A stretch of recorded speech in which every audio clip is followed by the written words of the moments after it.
Halos lahat ng babae sa campus habang sila pa ni Sasha.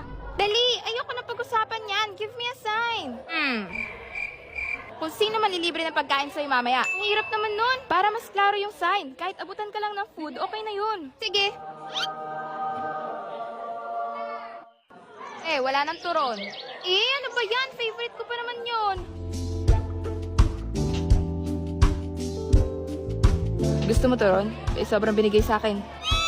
Ayoko nga. Kunin mo na. Iiyak ka ba sa akin? Nahihiya? Kapal mo naman.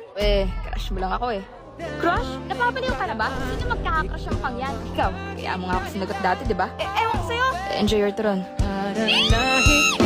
Mo ba talaga kay Benedict Ayoko sa cheater na yun. Apo naman at mayaman. Mais ka nga. Aray! Papaubaya mo sa cheater tong kaibigan mo? Papa G, wala bang iba dyan? Yung hindi sana ko lulukuhin, please. Paano nga ulit nagloko si Benedict? Narinig ko may tinatawag siyang baby sa call. Yes, baby. Oo. Pauwi na ako, promise. Huwag niiyak. Ay, lalaki nga naman. Narinig mo na ba siyang mag-explain?